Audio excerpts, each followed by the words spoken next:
All right, we're live. Welcome to the Global Phys Ed Boxcast. Once again, I'm sitting here with Joy Marchese. How are you doing?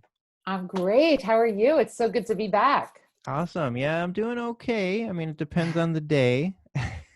Yes, I hear Th- you. yeah, this lockdown has been very interesting to say the least. So that was one of the big reasons why I wanted to talk to you because I know your new book is out and it talks all about how to kind of maintain that balance in your house, right? In Yeah, your home. And we're in this interesting situation where we're at home all the time and we're seeing each other all the time and we don't get any breaks from each other.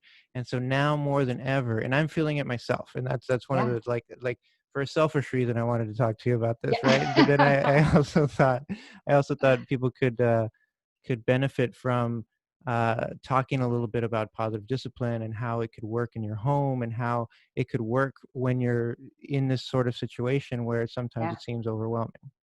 yeah. Even more so. I think it's needed even more, these tools. I feel like I'm doing okay because I have all these tools.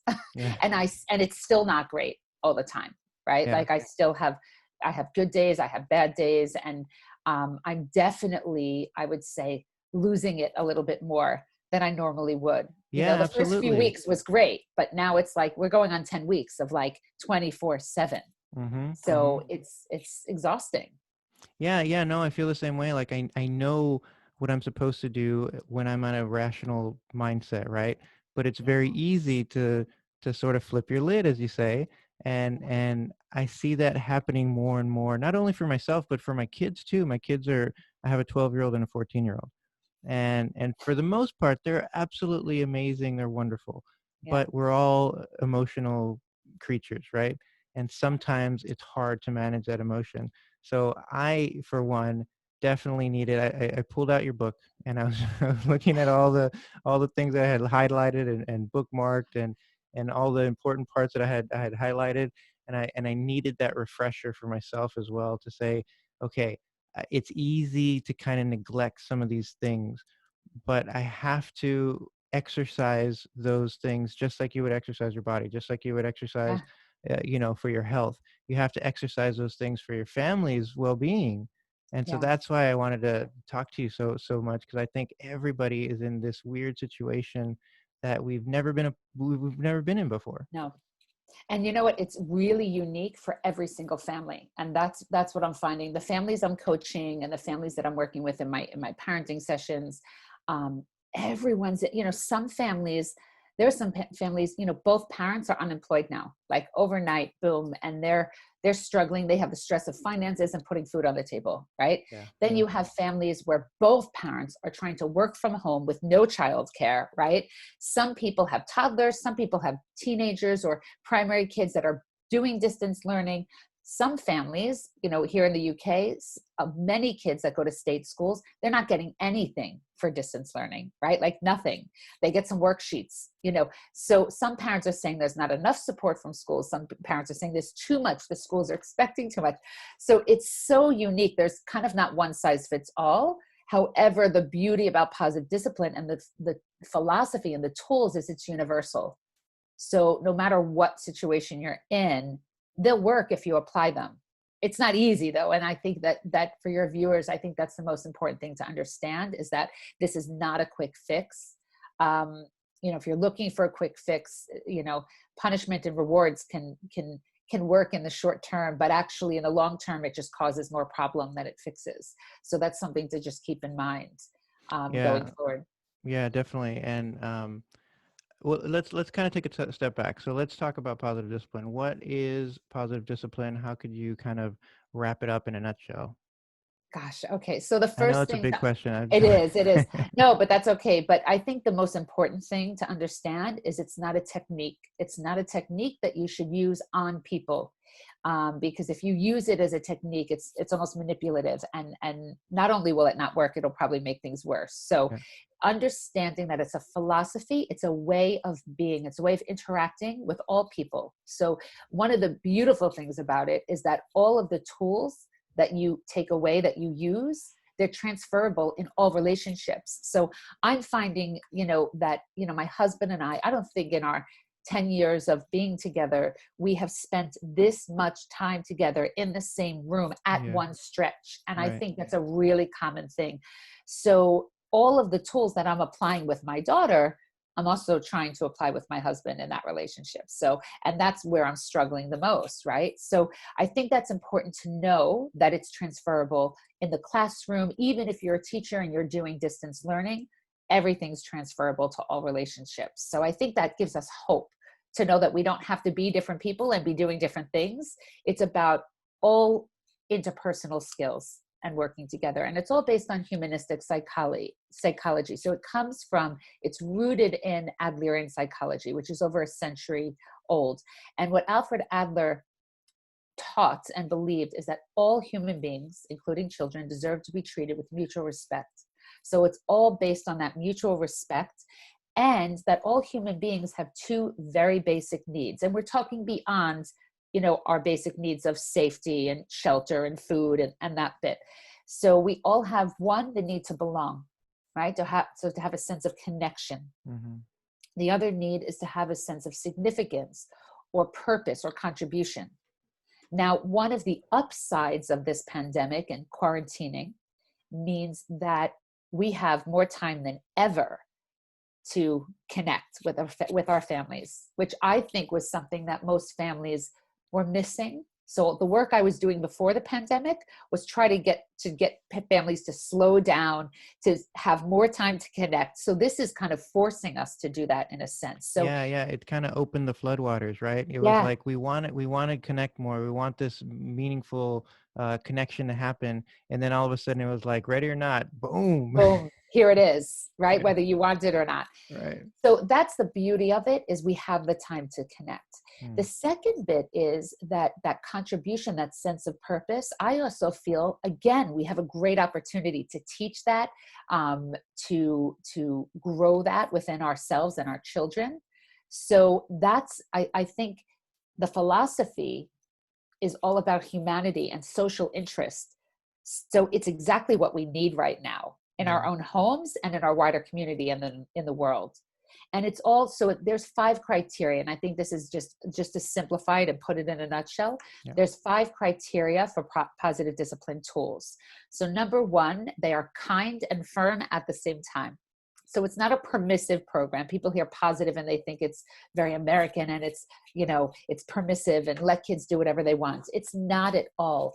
But we also don't use punishment. So it's, how can you be kind and firm at the same time? Mm-hmm. The next one is that every tool that we use helps give that the child or the person that sense of belonging and significance. It also teaches those life skills that we want to teach our children. Okay, like respect and responsibility and resilience and empathy and humor, all of those important life skills. All the tools teach that, right? The fourth one is that it helps children develop the sense, the belief that they're capable, and how to use that in a responsible way. And I'm forgetting the 5th criteria right now. All of a The sudden. long-term one, right? Thank you Yeah. so I much. have it written See, down here. It's a part of my fabulous. notes. Good. So it's I was effective in the checking them long. off as you went along. It's effective in. Thank you for being prepared. No problem. So it's effective in the long term, and I think that's super important right now to think. Even though we're living like in the moment right now, we still want to think about the long term effects of what this experience is teaching our children. Yeah. It's a huge opportunity. And one of the things that I've noticed is that, so children are always developing their belief systems, right? And then their whole lives, they base their decisions off of those belief systems. Yeah. So right now, children are developing belief systems. And depending on what they're experiencing at home, okay, they might, for example, if they're in a home where the news is on all the time, right? Or the parents are fighting, they're worried, they're stressed, and they're worried about finances, and they're surrounded by stress and worry, Mm-hmm. they might start to believe, the world is a scary place. Yeah. It's not safe. Um, money is a source of stress. Like they're taking all of this information in.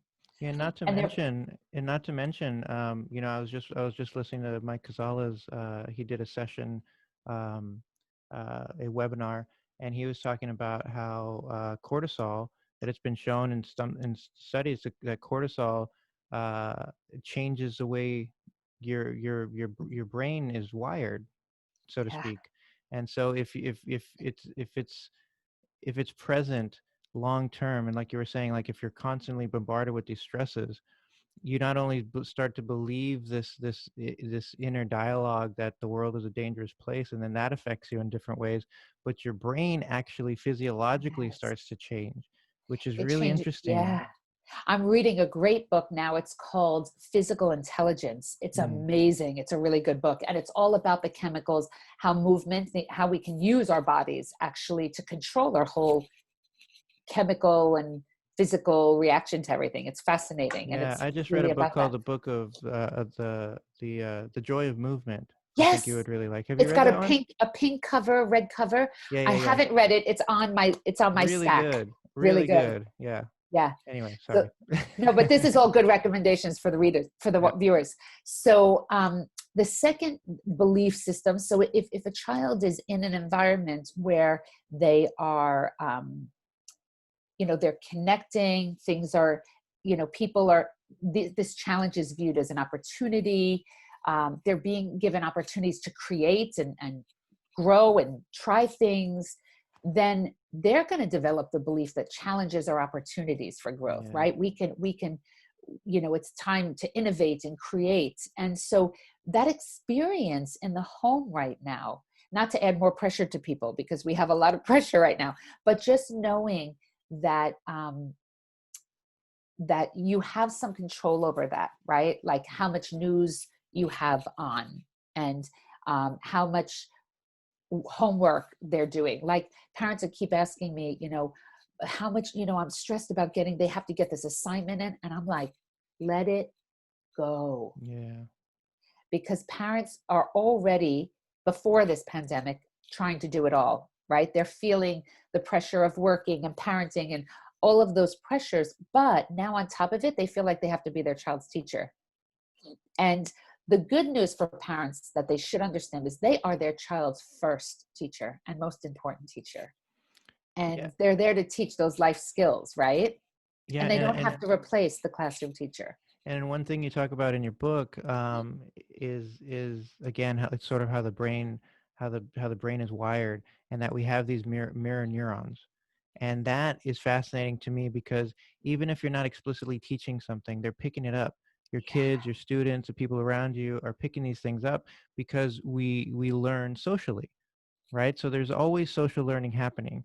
So even if you are um, not necessarily telling your kids that the world is a dangerous place and you should be scared of everything, but if you're acting that way, then they're Yes. picking it up. So what's interesting is that to a certain extent, we as parents have to believe those things as well, right? Yeah. And that's going to be the difficult part, because if you do if you have one of these beliefs that might be detrimental to your child's development, then it's sort of contingent on you to reflect and figure out how you can you can sort of change that mindset to make it more positive for the benefit of your child, for the benefit Yes. of yourself, of your family, and the people around you. So, and even if you don't believe it, you kind of have to fake it till you make it.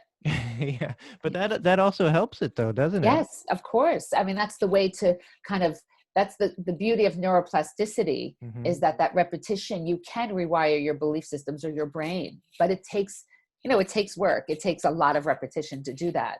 So let me And give you quick yeah, little example of that. Okay, so so I'm not a runner. I've never enjoyed running. I'm active. I play basketball. I work out. I do a variety of different things, and I like to be active, and I'm always active. But running, never my thing. Wasn't my thing. And so my wife and I made a New Year's resolution that we would run, uh, based on the month, we would run that many miles per week. Okay, so January, 1 mile a week, not bad, pretty easy. okay, February, 2 miles. March, 3 miles, and so on. So we're nice. up to five Okay. miles now. So 5 miles a week. So I've been doing more, right? So I'll do about 10 miles a week or so, but I still don't like it. I dislike it. And so the other day I ran 5 miles. So I was like, I'm going to do the whole thing. So on one day I ran 5 miles. We have a thing called the monument here. And so I ran to the monument and back. And towards the end, I wanted to give up so bad. It was hurt. So I was hurting. I didn't feel good. It was hard to breathe. It was super hot in Saudi Arabia. But I was like, I'm not going to quit. I'm not going to quit. I'm going to keep going. And so I told myself, because I was like, okay, I need to kind of, hone in some of these things that I've learned, through reading these books and Yeah. talking to you and positive discipline and, everything else, to try to fake it till I make it. Right. And so I was running and I go, okay, I'm just going to smile until I reach that mile marker. And so I opened my eyes brighter. I stood up, I was running straighter and I was smiling. And you And it made it. seems silly. It seems silly, but it helped 100%. Yes. It helped, and I made it. I finished my 5 miles, and I felt better for Well, congratulations, number it. one. And that's what this book I'm reading is about, is changing your body. Just Yeah, your posture changes the chemicals and your whole reaction to things. It's really fascinating stuff. So you did exactly what science would tell you to do in that moment, and it which is seems great. silly, and especially when you're doing it, it seems absolutely ridiculous and silly, but it works. It Yeah. absolutely works. Well, when you smile, you release endorphins, Yeah. right? The dopamine that kind of floods through your body and gives you some of that motivation to go on. So great. Well, listen, I want to go back to the modeling and the mirror neurons, because Yeah, definitely. when I work with parents, that is the biggest tool. I mean, I tell them all the time, as a parent, your greatest tool is modeling. So, and I'm seeing many of us will be seeing that even more now than ever. So now that you're spending so much time with your kids, you'll notice if they have siblings, you'll notice the siblings treating each other the way either you treat them or you treat your spouse. Like they'll start to say things and do things that mirror what you do in Yeah. relationships, what they see you do. But you'll see it even more now Yeah. because they're picking up so much more being around us. And if you're working from home and they're hearing that and they're picking up, you know, my daughter is starting to, my husband locks himself in the office when he has to work, but sometimes she's hearing him when he's got his earpiece and he's making lunch or something, and she hears him conversing and she's picking it up. And most of it is positive, but funny enough, some things she's picking up aren't so positive, Yeah. right? Either words or behaviors and whatnot. And he speaks to the people at work differently than he speaks at home. So they're taking all of that in, Yeah. right? And I think that modeling piece is so important. Even, I mean, I don't have time to go run miles every day. I don't like running either. I quit. I did one marathon and I was like, I'm done. I'm done. Hey, I find that's good though. That's I just impressive. find it boring. It just bores me. Yeah. I'm a good runner, but it bores me. But I haven't had time to exercise like I have before. But I said, I can do 7 minutes. I can do 7 minutes a day. I can find it. And it's a really cheesy 7-minute video on YouTube. I don't like doing things on computers. I want to do it live. But I said, I can look at it for 7 minutes and do it. So in the morning, after we do our Happy Resilient Kids sessions, which I do with my daughter, I do the 7 minutes and she watches me every morning. And now all she does is talk about exercise. Mommy's exercising, daddy's exercising, because he bought one of those inside bike things Yeah. and he bikes, right? And so we'll go outside. She goes, I have to do my exercise. And that's a positive thing. She's seeing, and I say, Chloe, why do we exercise? How does it help us to exercise? It helps us be healthy. She's not even 3 yet. So, but these are, it's a beautiful thing for her to, sometimes she wants to do it with me and sometimes she doesn't. But for her to pick up these positive life habits is really, it's an opportunity for that right now. Yeah. And we can seize it. If we just put a little bit, it doesn't have to take an effort. You don't have to be exercising for 2 hours, 7 minutes. If they see you do that every day, they don't understand the time, the length, they pick up on those healthy habits. And what's great about that too is okay, so a friend of mine from Australia, Dale Sidebottom, he did a TEDx talk just recently, and in the TEDx talk, he talked about what he calls happiness boomerangs, and I thought it was I just love the term, and he talks about how when you share happiness with somebody, it comes back to you, and it makes you feel Yeah. good as well, and so that's an example of that too, isn't it? So when there is a difficult situation and you want to respond emotionally, sometimes if you don't and you respond in a rational manner and you do it, um, you do it in a way that's productive and constructive, and your child sees that, mirror neurons Yeah. are firing, and they're learning from that. But it doesn't it makes them, it helps them learn how to respond to some of those difficult situations. And then it Yes. helps you as well, because now you've responded in a rational way, and it makes you feel good as well. Yeah.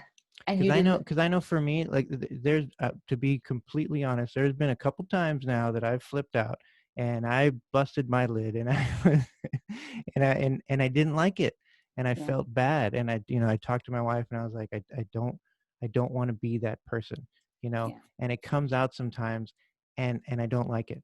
And there was a part in your book as well, and I want to get your take on this, about dealing with guilt. And I think that is so important, because we sometimes have an inner dialogue that is very negative. Yeah. And can you talk about that just for a little bit? Like, how do Yeah. we deal with that kind of guilt?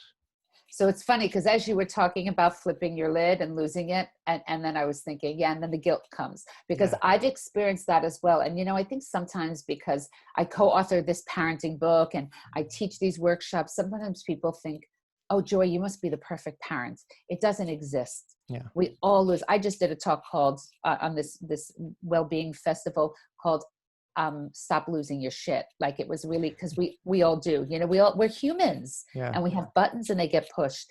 So this is, first of all, the beauty about positive discipline is that a big piece of the philosophy. So Rudolf Dreikurs, who carried on the work of Alfred Adler, he used to talk about having the courage to be imperfect.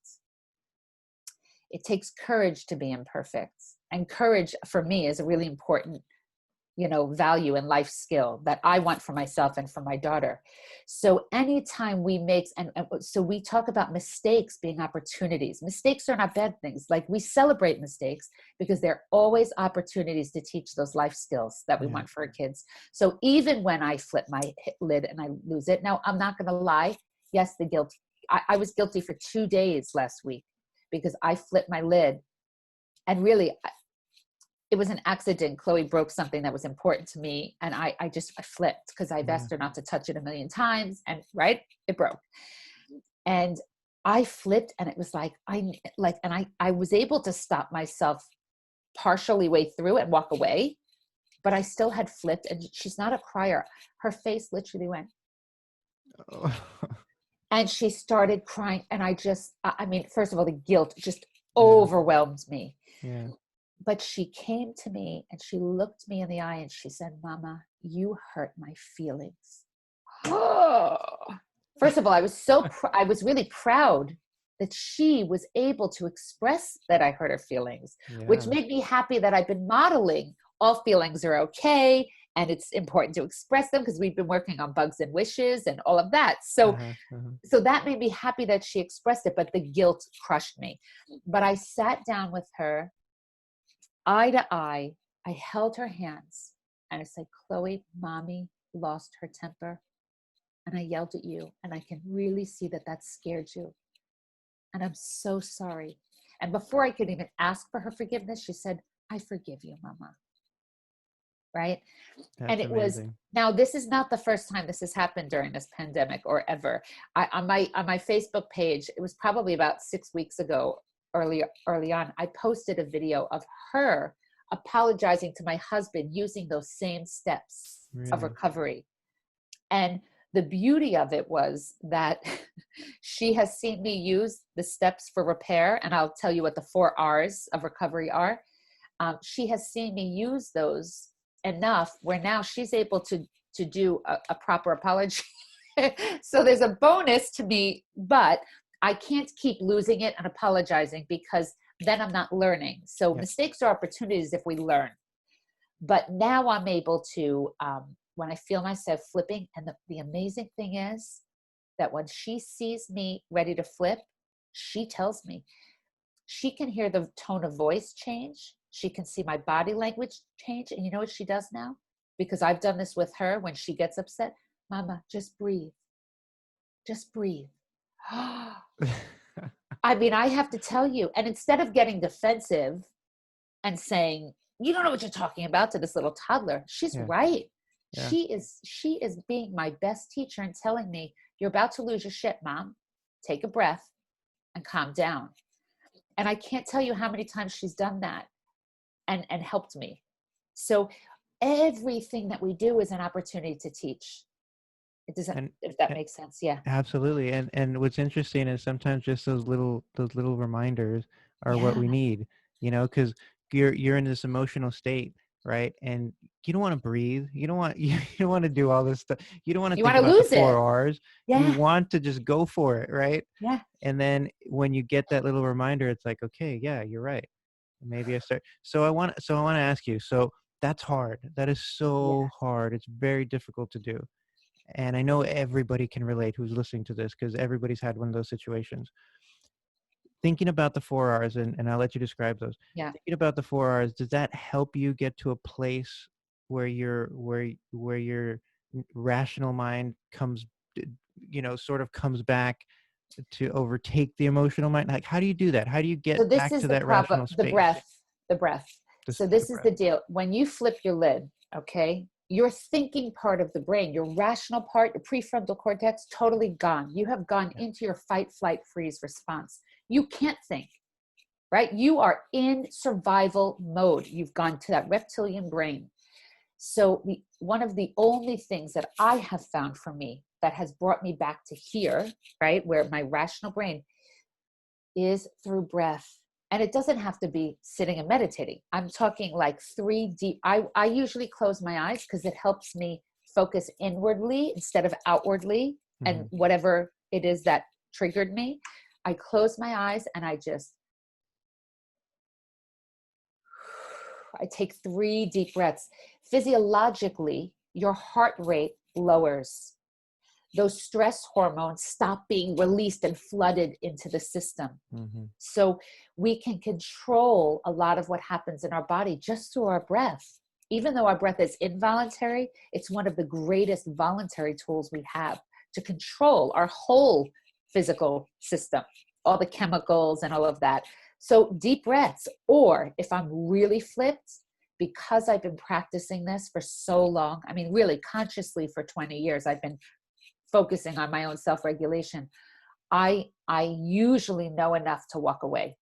And if I really think I'm going to flip in a mean way, and that can happen, I will literally turn around and walk away. But my daughter and my husband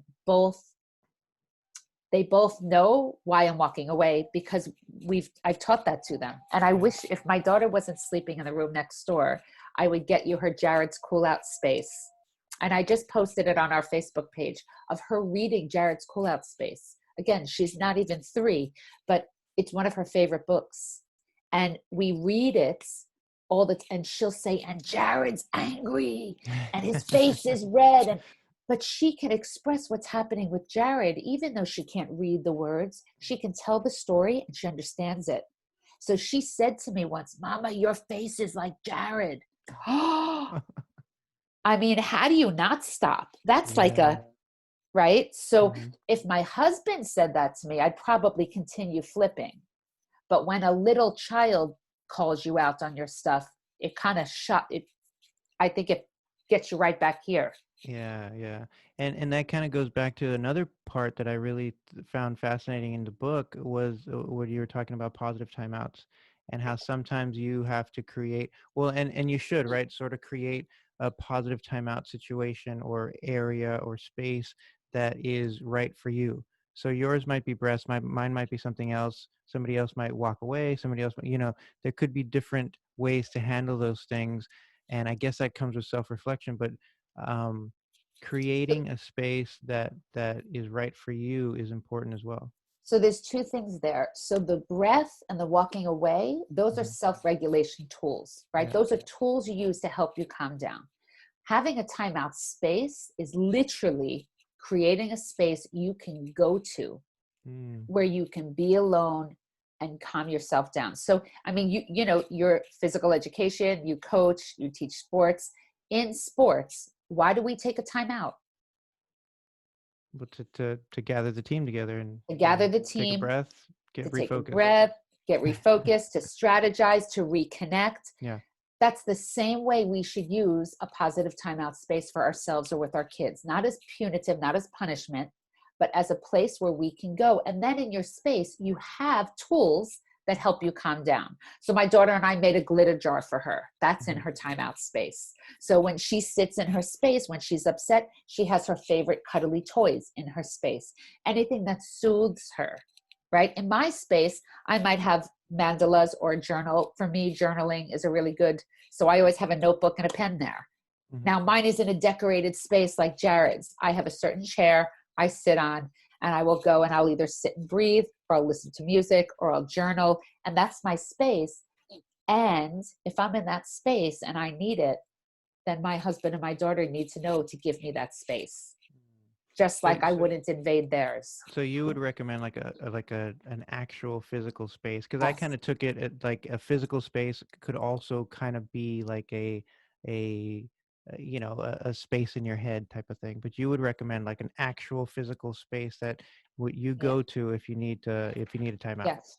At home, yes. And in classrooms, yes. Yeah. Now, I flip my lid most of the time, like on a daily basis. If I do it, it's on public transport, which is not an issue for me right now, right? I haven't taken Right. public transport in 3 months, but that's a place. Now, I can't go to a timeout space when I'm on the tube. That's where I go back to my breath. Hmm. And if someone is really, then I might move to the next car and get out of that car if someone is really, right, Yeah. doing something that flipped my lid. So you have to have tools that you can use anywhere, and your breath goes everywhere that you go. So that's what should be one of your best tools. But if you can have a physical space, especially for kids that they can go to, and this is the deal, you never want to tell someone to go to their space. Mm. You want to ask them, you want to invite them. Would it help you to go to your cool out space for a little bit? And then it's like, yes, that's my tool. Yeah, because then that's that cue that we talked about that sometimes we need to say, you know what, you're right. I'm flipping out. Let me go chill for a little bit. Yeah. Yeah. Yeah, yeah, that's important. And again, I think that's such a hard thing to do sometimes. Well, But yeah. yeah, go ahead. No, I mean, listen, I am loving this time with my daughter. It's Hmm. invaluable. I will never have this time again. And so we're making the most out of it. And it's been almost 10 weeks. And I'm with her, like most of the day. And it's, my husband's working from home, and I try to get her out of the house every day. I'm lucky in London that I have parks and I can do that to get her out of the house. But some days I'm just like, oh my gosh, I feel like I'm on a hamster wheel and it's the same thing over and over. And I just, what I want? It's funny. I just want to be alone. And this is weird because so many people just want to be with people right now. Like they're so missing being with people. I just want like a day to myself, like totally alone. Right. Yeah, So yeah. that's why I said this situation is so unique to people. I had wanted to stop traveling so much for work so that I would be home for my daughter more. And now I have no work traveling, right? Because of Yeah. this. Hmm. And what I've realized being home these last 3 months is that traveling, as exhausting as it was sometimes, that was my alone time. Yeah. That was just for me when I traveled. So, and I need that. So you reflect and you learn about what it is that you need. Yeah, yeah, that's interesting because I'm at a place where because typically I feel like I'm sort of an introvert, right? And I don't necessarily like get my energy from being around a lot of people. Like I can do it for a certain amount of time, and then I have to find my recharge zone, right? Yeah. I got to be by Yeah. myself. I got to like recharge the batteries, and then okay, I can do it again. And now I find myself like I just want to hug, you know, like I just want to find a friend and give them a big old hug. Like Yeah. I miss that. I miss that connection. Like I love my family. I love, you know, we give each other big hugs all the time. But like I'll see a friend walking down the street or something, and hey, what's going on? And I just like I want to reach out to them. You know what I mean? Yeah. Because as Adler said, we are social beings. Yeah, I mean, absolutely. that is what this is, and that's what we're realizing. And the beauty is, this situation is, in a lot of sense, bringing out the best in people, right? In some occasions, it's not. So there's always two sides of a coin. But as far as the greater humanity, I'm really hoping that because this is a worldwide pandemic, and it's, that it will bring the world together Yeah. more. And what's interesting too is like it kind of forces us, I know it in my family, it's kind of forced us to sort of acknowledge some of these things that we kind of would have brushed aside otherwise, right? And it's forced us to Yeah. say, no, we're going to talk about this. We're Yeah. not just going to forget about it and just let it slide until the next time it pops up. We're going to talk about it, and we're going to figure out a solution to this. Yeah. And that's hard sometimes because, like I said, my daughter is 12 and my son is 14, and sometimes they know the exact buttons to push, right? and Yeah. they and it seems like they're pushing them on purpose. And it's Yeah. like, again, you can brush it aside and just ignore it and then just let it build until it pops. Or you can say, okay, we need to stop and we need to acknowledge what's going on and we need to fix it. Yeah. And I think, again, it really is an opportunity to connect on a deeper level. And when I Yeah. say connect, not just spend time together, but really build those relationships. And part of that is doing exactly what you said, is dealing with the crap, Yeah. dealing with the hard stuff, but doing it together. And I think, typically when we do parent sessions, we talk about one of the greatest tools is having family meetings, right? And Yeah. for me, that's like a non-negotiable. Now, my daughter's too young to do family meetings. Usually we typically say from age 4 and up. But typically when we do parent classes, parents are always like, oh, but we don't have time, or my husband travels, or when, you know, so I think it needs to be the number one priority in every family's week, is to have a weekly family meeting. However, now there's no excuse not to have one, right? Like, you have time, Yeah. like you're all together, no one's traveling, like you're all there. And what I've noticed is a lot of the families that I'm working with, before they used to have family meetings once a week, and now they're having them every day, Monday through Friday, every day, not 7 days, but 5 days a week. Yeah. But 15 minutes, I'm not talking an hour family meeting, 15 minutes. And they're just, because they're needing that to be able to cope with everything that's happening, right? To problem solve solutions for the Wi-Fi not being overloaded, when they're all on their computers, to solve problems for how they're all going to have their own space and not feel like they're all on top of each other. So they're using that tool as a great opportunity, and that's really deepening the connection and solving problems. Yeah, can you talk a little bit more about the family meeting and like the structure, like how we could structure some of these? Because that's another thing that if I'm being 100% honest, the last time I saw you, I was like, family meetings, we're doing this, we're going family meetings, and it was great, and we did it for a while, and it was fantastic. And then slowly, we missed a week, and then no big deal, and we missed another week, and then we just stopped doing it. Yeah. and So, and yeah. and now, I just talked to my wife actually yesterday. We were talking about it because I was talking about this podcast, and I was like, I don't know why we stopped, and we need to get back to it. And so we've made a commitment that we're going to get back to it. Like, we're going to sit down, we're going to, because we eat dinner together every night, and we Yeah. play games together, we have all these board game time, we have all this fun time, and it's great. But sometimes I I find that we're still kind of sweeping that crap under the rug, right? Yeah. And it's like, what do we need to do to acknowledge these things in a rational way before it blows up? And the family meeting Is is it? that important piece. And that's Yeah. what's been missing. And that's definitely something that I have to get back to, that we have to get back to as a family. So could you talk a little bit more about Yeah. that and the So structure? the first thing is, don't call it a family meeting. It's not fun. Like, it's too formal. Like, I know we call them family meetings and positive discipline, but you can Yeah. call it whatever you want, right? So Yeah. that's number two. You mentioned you have board games and you have fun time. That should be part of the family meeting. So just Mm, know that that's the fourth step. That's like the final. You always end with a game or a treat or something fun. yeah. So I don't want people to hear this that don't know positive discipline and think family meetings are this formal, like, structure. So that's important. See, and I'm sorry to cut you off, but I think that's what I did wrong, because I took the school mentality Yeah. of a class meeting, and I said we're going to do it in the family. Not necessarily. I hadn't read the other book, the book about the family and the parents. And I always butcher the name, but what is it? It's a positive discipline for the parent. for the parent, for the overwhelm. I Oh, always it's butcher such it. a I'm sorry. mouthful. It's such a mouthful. So I'll hold it up. There it is. Yes, positive discipline for today's busy and overwhelmed parents. There it It's is. a very long time. I'd like how to stop losing your shit would be so much better. But it's really about, and this is what we need right now, right? Balancing work, parenting, and self for lasting Absolutely. well-being. So I kind of feel like this was a little bit ahead of its time in a sense that really what's in this book people can really be using right now. But so this is the deal. So you were trained in positive discipline as a teacher.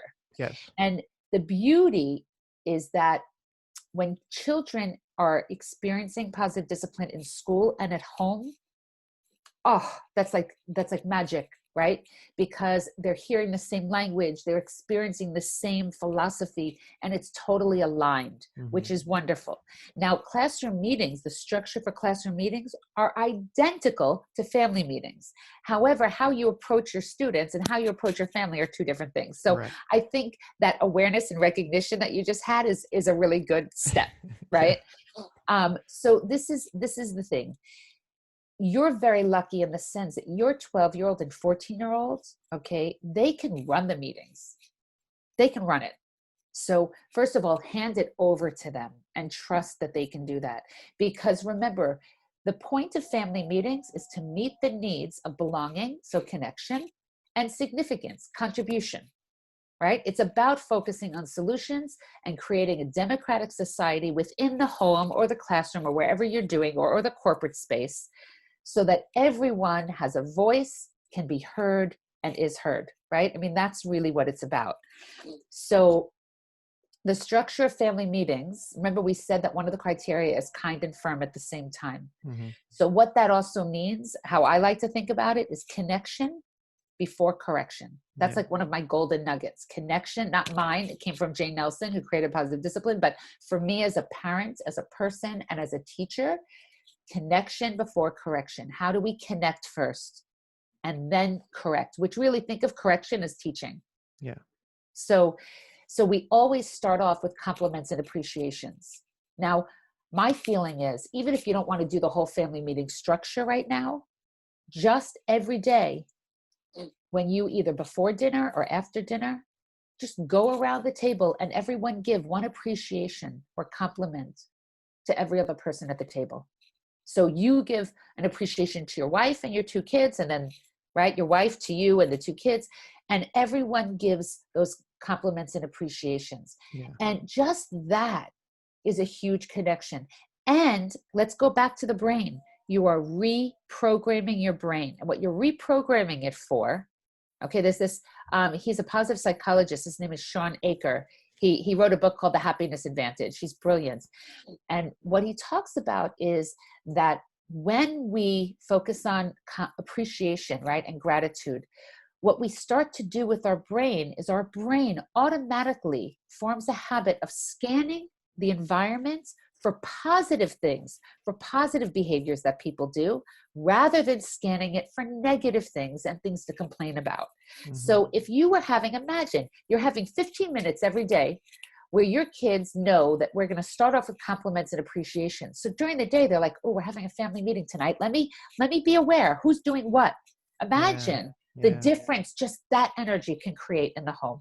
You're looking, it's like you're becoming, in with little kids, we say, put on like this, put on your good finder glasses, right? You're looking for good things that people do.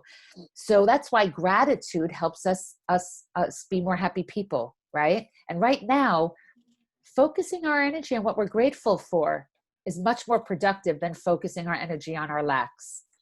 And we have a lot to be grateful for. Yeah, So absolutely. that's an important thing. So we start off with compliments and appreciations. Then what we do is we focus on previous solutions. So whatever you did in the last family meeting, you see how it was going. Is it going well? You move on to the next agenda item. If it's not going well, you choose another solution.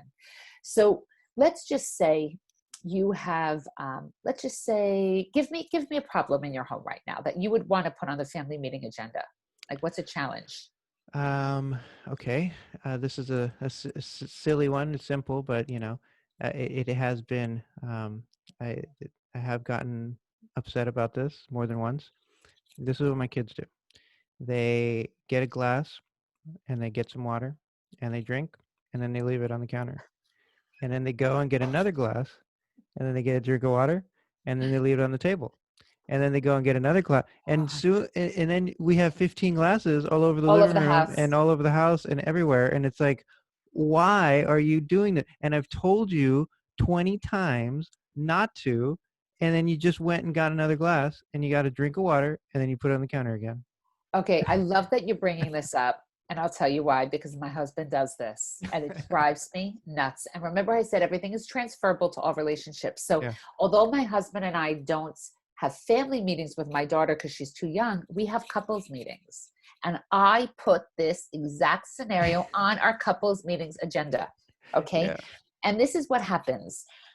So first of all, we focus on solutions. So let's say that's the agenda item. There are glasses. By the end of the day, there are 15 glasses all over the house. We're running the dishwasher every single day. It's a waste of energy and all of that, right? We can all use one glass a day.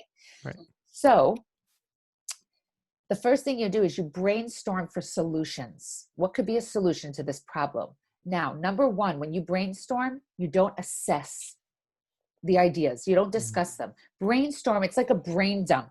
You get all the ideas down and then you evaluate them at the end. So you don't start, because one of the things that goes wrong is if someone gives an idea and you go, oh, well, that's stupid, that wouldn't work. And then you get thrown off. So understand that brainstorming, everyone's ideas happen. And I forgot to mention that in your family meetings, you would have a talking item, right? Like, I don't know, like maybe an item that goes, it gets passed around, Yeah. right?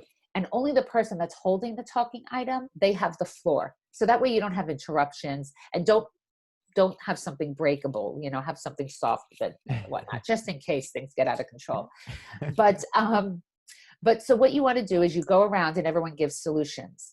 Now, someone might give a solution, for example, because this is what happened with my husband. He said, you know what, Joy? He goes, like, sometimes I think it's your glass, and so I just get another glass. He thinks that, and it's not like he's doing it to push my buttons. It's just, or he forgot where he left his glass, so he gets another glass. Mhm. So I was like, so what would help you, right? And do you know what our solution ended up being? That he just puts a piece of masking tape, like literally a tiny little square of masking tape with, like, he puts a blue circle and I put a red heart because I like hearts, and and that's our glass. And the Yeah. masking tape comes off at the end of the day and it goes in the dishwasher. It's that simple. That was the simple solution. Yeah. And it has solved everything. However, part of the solution was also that he has a glass. He's like, can I have 2 glasses a day? So you can have whatever you want, but I don't want glasses all over the house, right? And he has one upstairs in the office and one downstairs because, he has a pitcher of water in the office and he's fine. That's Yeah. cool. Yeah. So when we focus on solutions, especially with kids, I guarantee you that your 12-year-old and your 14-year-old will come up with even better solutions than you will. And They and do. the other part of that is that my s- my solution to the problem has been my solution. You're going to Yes. do it my way. I told you not to do that anymore. And it doesn't go through. It doesn't go Yes, through. So if it was their solution, then that might have more buy-in. of course. Yeah. And So and you and they'll, talking, I was yeah. like, yeah, I've been doing this all wrong. And you're telling them, right? You're telling them Telling him, rather than absolutely. asking them Yeah. what would help us. How can, and you can even use iMessages and say, I feel really annoyed. At the end of the day, there's glasses around the house, and I wish we could come up with a solution that would help us all. What can we do so this isn't a problem? How can you help me? Or how can I help you? So you can use lots of different tools, but family, this is a great one. I want you to start your family meeting with this next time, if you're okay with it. I Put will. this I'll put it one, on the agenda. because this is one you said, oh, this is simple and silly. First of all, you don't want to start with like really big stuff. You need practice, right? And nothing is too small. And I bet there's going to be a simple solution to this, and it's going to be like, oh, right? Like, no problem. But Yeah. this is the deal. Solutions need to be, ready? Solutions need to be respectful to everyone. They need to be reasonable. They need to be related, and they need to be helpful. If they're not helpful, they're probably just a logical consequence and not a solution. Mm-hmm. So those 4 criteria are really important. And this is all laid out. We have a whole chapter. What chapter is it in here? On just family meetings. I Yes. should know this. It took 3 years to write this book. Helping Children Thrive, chapter 10. It's all about family meetings, the whole chapter. Yeah, I So I definitely would have to really, revisit that. and then once you brainstorm the solutions, you come to a consensus to try one of the solutions for a week. You try it out, and the next family meeting, is the solution working? If it is, great, move on. If not, choose something else from the list that you brainstorm. So we kind of recommend that you either have a family meeting notebook or a binder, so that you keep track, so Yeah. that you can go back and look at all the solutions. Because sometimes they work and sometimes they don't. Yeah, that's excellent advice, and that's definitely something that we're gonna bring back. And I think the other thing that I was doing wrong, well, not necessarily wrong, but that I can improve on, is that we had a specific time, and we always did it, once a week. It was on a Sunday or something like that. And what I'm thinking is we can also do these meetings when something comes up. Like if we all feel like we're, a little bit on edge, then we can stop, have a family meeting, and figure out, solutions on how we could all best kind of work with each other. Yeah. I would say make sure you do it consistently. Yeah, Consistency is so important, once a but week. but like But you having can doing both. but you can say, hey, do we need an extra family meeting this week? Yeah, yeah, yeah, And you can ask them if stuff's coming up, ask them, what do you guys think? Do we need another one this week? Would that be helpful to us? What would help us right now? yeah. And let them choose. So what I'm thinking about is um like you were saying before, like you don't even have to call it a family meeting, because there's like these formalities that come with that. Yeah. And it gets it I think for some people, including myself and probably my kids, it gets to a point where it's like, oh, I don't want another formal thing. You know what I And I mean? don't and I don't want a situation where my parents going to lecture me again. Yeah, yeah. Okay. So Hmm. in the book, we have all of the cautions, right, to avoid. And that's Yeah. the biggest one, is avoid lecturing. And we have all tips for how to make it successful. So it's all broken down. But what I will share, and for those of you, this is, you can get this on audio as well as Kindle. So Hmm. you don't have to be able to order a hard copy. But I will share with you that, especially with teenagers, you have to really respect their time as well. Like, they're busy, and say, hey guys, listen, can you commit to 15 minutes? Can we just try to do this in 15 minutes? And first of all, you let one of them be the timekeeper. You keep the time, let us know when we're up to 5 minutes left. You also ask one of them, can you keep the notebook and keep the notes? You have one of them that's leading it and keeping them on track. So give them opportunities to contribute, to take ownership of the meeting, instead of you standing there like, okay, everyone, I'm going to write down the notes and this is how much time we have. Because then it feels like a top-down approach. It's like what we call a vertical relationship. And what we want is horizontal relationships. We really want there to be that mutual respect there. Yeah, absolutely.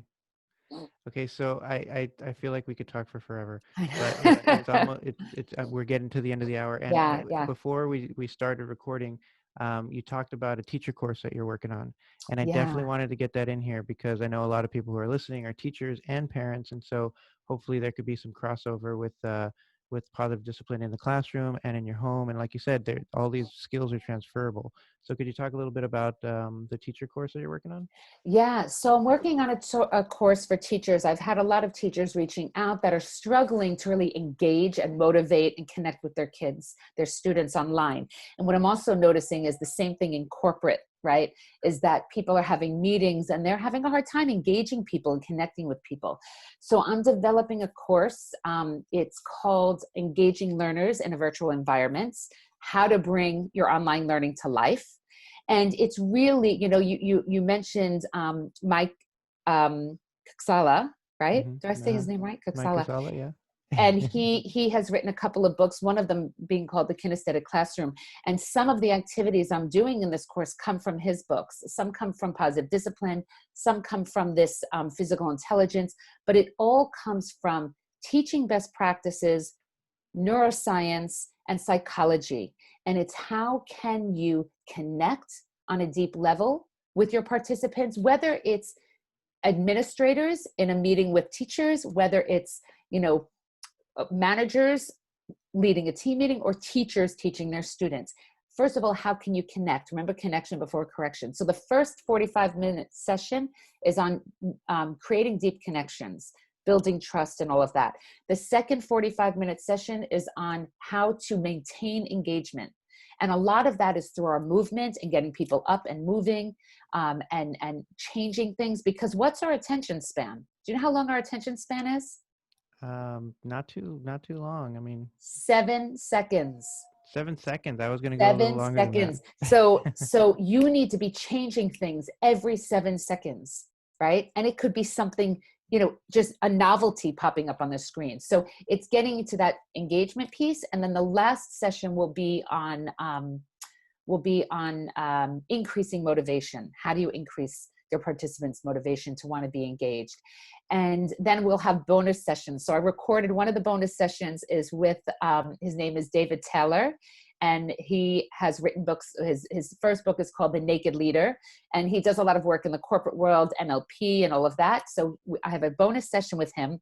I'm actually talking to Mike today to talk about doing a bonus session with him. Oh, cool. And then we'll have another bonus session with a choreographer and dancer, former dancer, that actually talks about your body language and your posture and all of that, and how you can use that on online learning. So I'm actually doing a free webinar this week. I don't know when you're going to be airing this, but this Wednesday, the 27th, I'm doing a free webinar for ECIS, and it'll be a mini session of this. So you can get and that's at, I think it's 1 o'clock UK time. So I think you guys are 3 hours ahead. Yeah. I'm also doing the same session it's a consultancy in the Middle East called 4 Generations for Education. I don't know if you've ever heard of them. No, I haven't. And I'll be doing a webinar for them on Thursday, the 28th. So I'll be sharing this. You can look out for it. And I'll be launching it on the Positive Discipline UK website, hopefully in June. And it's going to be super cheap. It's going to be like 60 pounds for the course. And it'll just be an online course that you can do at your own leisure. And it's really there primarily to support teachers in their teaching.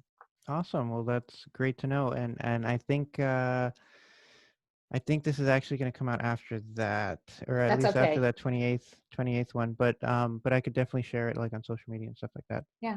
And they can go on to, if they go to positivediscipline.co.uk, there will be a landing page, hopefully in a week's time, where they can go and at least either pre-order or at least sign up for their interest, and then we'll let them know once it launches. Yeah, and hey, when that teacher course launches, and maybe we could talk about that too. Yes, I'm happy. I'm always happy to come on. So I hope this was helpful. We could have gone on and on and on. No, I love talking to you. I love all the information. And again, I've read the books. I've read like 3 of them, 4 of them now. And I know a lot of these things, and I believe in a lot of these things, but sometimes it's difficult to actually apply.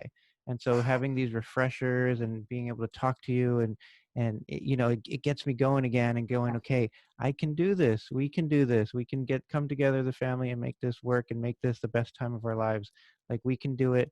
We just have to put the effort into it. So yeah, I really appreciate it. The best way to learn is to teach. So do you know why I'm able to apply this in my life? Is because I'm constantly teaching it. Yeah. And I have to practice what I teach. So that's what keeps me going, to be honest. Yeah. Yeah. It's that happiness boomerang, right? Yeah, exactly. Well, Joy, thank you so much for coming on. It was a pleasure talking to you always. Me. So good to see you. All right. You have a great day. Thanks. You too. Bye. Bye.